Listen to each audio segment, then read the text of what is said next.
নমস্কার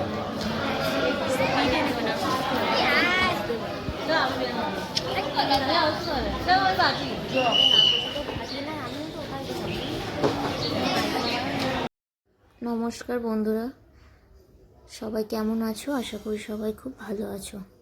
অনেক কটা দিন পর চলে এসেছি নতুন একটা ব্লগ নিয়ে। তো আজকের ব্লগটা দেখো একটু অন্যরকম, কারণ যখন গণেশ পুজো ছিল তখন আমরা একটু বেড়াতে গেছিলাম। বেড়াতে বলতে যারা আমেদাবাদে থাকো তারা হয়তো জায়গাটার নাম শুনে থাকবে বা অনেকে গিয়েও থাকবে। তো আমরা গিয়েছিলাম খামবাদ। এখানে ওর বাবার একজন বন্ধু আছে, তো তার মামার বাড়ি, তো আমরা সেখানেই গিয়েছিলাম। আর এখানে গিয়ে জানো তো একটা মন্দিরে গিয়েছিলাম। তো এই যে মন্দিরটা, প্রথমে যে তোমরা মন্দিরটা দেখলে সেটা ছিল একটা মাতাজির মন্দির, আর এই তার নিচেই এখানে ছিল শিব মন্দির। আর এখানেও দেখো বিভিন্ন ঠাকুরের কিন্তু মূর্তি করা ছিল, অনেক ঠাকুরের মূর্তি করা ছিল। আর এই যে নিচে তোমরা যেটা দেখছো আমাদের ইন্ডিয়ার ম্যাপ, আর দেখো ইন্ডিয়ার ম্যাপটার ওপর দেখেছো কী সুন্দর শিবলিঙ্গগুলো রাখা ছিল। কেন বলো তো? ওই শিবলিঙ্গগুলো রাখা আছে এমনভাবেই যে আমাদের গোটা ইন্ডিয়াতে যে কটা জায়গায় খুব বড় বড় শিব মন্দির আছে নাম করা, তো সেই জায়গাগুলো হিসেব করেই সেইভাবে মানে শিবলিঙ্গগুলো রাখা ছিল। আর ওই মন্দিরটার বাইরে এখানে একটু চাতাল মতো করে ছাউনি করা ছিল, আর এখানে ছিল একটা বড় শিবলিঙ্গ যেটার উপর সবাই জল ঢালছিল। তো এখানে বালতি করে জল আনাই ছিল, কিন্তু ফুল বেলপাতা আর ছিল না। তো যারা নিজেরা সঙ্গে করে এনেছে তারা তো দিচ্ছিলই, কিন্তু আমরা তো আর জানতাম না, তো আমরা সেই কারণে নিয়েও যাইনি। আর এখানে দেখো ভেতরে কিন্তু অনেক জায়গা পড়ে আছে, তো সেখানে অনেক বড় বড় গরু চড়ছিল। আর যেহেতু অনেক ঘাসপালা, তো তাদেরও খাবারের কোনো অভাব হবে না ভেতরে। তো এখানকার তো বেশিরভাগ গরুই কিন্তু এইভাবে ছাড়াই থাকে, শুধু মন্দিরের ভিতরে নয় বাইরেও। আর মন্দিরের বাইরেটা জানো তো অনেক জায়গা ফাঁকা আছে, এমনকি বসার জন্য জায়গা করা আছে। আর দেখো কী সুন্দর সবুজ ঘাস হয়েছে, কারণ এই যে অনেক বৃষ্টি হচ্ছে না, সেই কারণে দেখো জায়গাটা পুরো একদম ফাঁকা পড়ে আছে। আর যেহেতু আজকে প্রচণ্ড রোদ দিয়েছিল, তো এদিকে কোনো মানুষ ছিল না। আর আমরা সেখান থেকে একটু গাড়ি করছিলাম। তো তোমাদেরকে তো বলাই হলো না মাতাজির মন্দিরটা কথা। তো মাতাজির মন্দিরটা হচ্ছে যারা জেলে, মানে যারা আর কি সমুদ্রের মাছ ধরতে যায়, তো তারা ওই মাতাজিকে খুব মানে। তো তারাই ওখানে পুজো দেওয়ার পর তারা তাদের মাছ ধরার আর কি যাত্রা শুরু করে। তো সেই থেকে ওই মাতাজির মন্দিরটা আস্তে আস্তে আর কি মানে সবাই যেতে শুরু করে, বা নাম যেরকম হয় আর কি, যে মন্দির ভালো বা এরকম কিছু একটা হয়। তো যাদের সাথে গিয়েছিলাম তো তাদের মুখ থেকেই সেটা শুনলাম। আর এই দেখো এখানে একটা স্বামীনারায়ণ মন্দির ছিল, রাস্তায় যখন আমরা আসছিলাম দেখতে পেলাম। তো যাওয়ার সময় খেয়াল করিনি, আসার সময় দেখলাম। তো এখানে জানো তো বেশিরভাগ জায়গাতেই কিন্তু বড় বড় স্বামীনারায়ণের মন্দির করা আছে। আর আমাদের ওদিকে কলকাতাতেও কিন্তু একটা স্বামীনারায়ণ মন্দির আছে, আমি যেটা অনেকের ব্লগ দেখে জানতে পেরেছিলাম। তো আমি আমেদাবাদে এসেই ফার্স্ট স্বামীনারায়ণ মন্দিরে গিয়েছিলাম।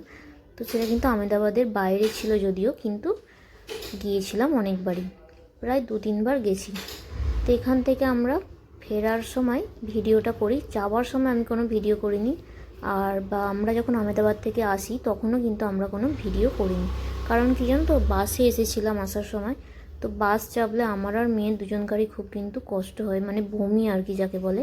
তো সেই কারণে যখন আমরা বেরোই তখন কিন্তু আমি কোনো ভিডিও করিনি। আর কয়েকদিন ভিডিও না দেওয়ার কারণও ছিল শরীরটা একটু খারাপ আমার, তো সেই কারণে কিন্তু আমি কোনো ভিডিও করছিলাম না। আর এই দেখো রাস্তা কিন্তু এখানকার খুব একটা ভালো নয়, আমাদের গ্রামের রাস্তা যেরকম হয় সেরকম বলতে পারো। আর তোমরা আশপাশটা দেখলে বুঝতেই পারবে, বাড়িগুলো হয়তো একটু বড়, কিন্তু মানে রাস্তাঘাট বলো সব কিছু পুরোপুরি গ্রামের মতো। আর তারপর আমরা ওখান থেকে ফিরে খাবার মানে দুপুরের খাবার খেয়ে প্রায় ওই 2-2.5 ঘন্টার মতো একটু রেস্ট নিয়েছিলাম, কারণ আমেদাবাদ যখন ফিরতে হবে আমাদেরকে অনেকটাই রাস্তা আছে, প্রায় 2 থেকে 2.5 ঘন্টা, মানে বাসে গেলে তো 2.5-3 ঘন্টা লাগছিল। আর আমরা কিন্তু ফেরার সময় মানে পার্সোনাল গাড়ি করে নিয়েছিলাম যাতে কষ্টটা কম হয় আর কি, ওই যে বমি বমি, তো সেই কারণেই আলাদা গাড়ি করেই এসছিলাম। আমরা গিয়েছিলাম ওই 5-6 জন মতো। আর এই দেখো এইখানটার ভিডিওটা করার কারণ কি জানো, ফেরার সময় যাবার সময় বাসে গেছিলাম, তো তখন বাস এই রাস্তা দিয়ে যায়নি, আসার সময় আমরা এই রাস্তা দিয়ে ফিরেছিলাম।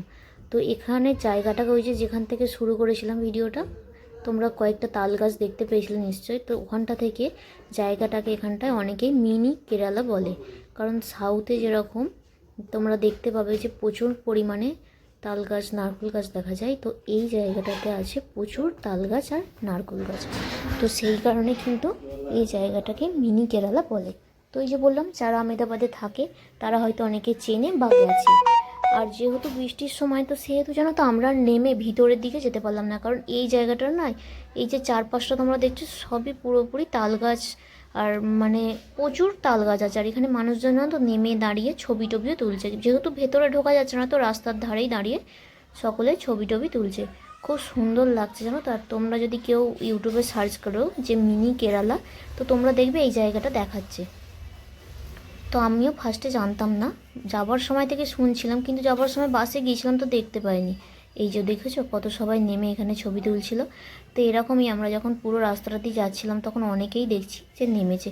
আমরা আর নামিনি, কারণ আমাদের ভালো লাগেনি, মানে ভিতরে যেহেতু ঢুকতে পারবো না, তো আর নামিনি। আর ওয়েদারটাও জানো তো, যেদিন গিয়েছিলাম সেদিন তো বললাম যে গণেশ পুজো ছিল। তো আমরা রাত্রে যখন ঠাকুর দেখতে বেরিয়ে, মানে ওখানে যখন গিয়ে পৌঁছাই খাম্বাতে, তখন খুব বৃষ্টি হচ্ছিল। তো আমরা তো আর ঠাকুর দেখতে বেরোতেই পারছিলাম না। তো বৃষ্টিটা একটু কমতে আমরা ঠাকুর দেখেছিলাম। তো একটা ঠাকুরের ছবি আমি তোমাদেরকে লাস্টে দিয়ে দেবো। আর দেখো এই জায়গাটার অবস্থা দেখেছো, পুরোপুরি একদম জলে জলমগ্ন হয়ে গেছে। তো খুব ভালো লাগছিলো জানো তো এখানটা যখন আমরা যাচ্ছিলাম। তো জানো তো, ক্যামেরায় সব কিছু ভালো না লাগলেও বা দেখতে ভালো না লাগলেও, কিন্তু সামনাসামনি অনেক জিনিস থাকে যেগুলো খুব ভালো লাগে। এটার দুপাশটায় পুরোপুরি জল হয়েছিল, আর মাঝখান দিয়ে এই যে ছোটো করে একটা ব্রিজ, এইটা দিয়েই যাওয়া হচ্ছিল। তো এটার ওপরেও কিন্তু জল ছিল। এই দেখো এই পাশটাও দেখেছো পুরো জল একদম। আর ওই যে ওইখানে একটা মন্দির আছে, কিন্তু ওটা পুরোপুরি এখন চারিদিকে জল হয়ে গেছে। এই দেখো তোমাদেরকে ঠাকুরের ছবিগুলো দিলাম। তো আজকের ব্লগটা এই পর্যন্তই।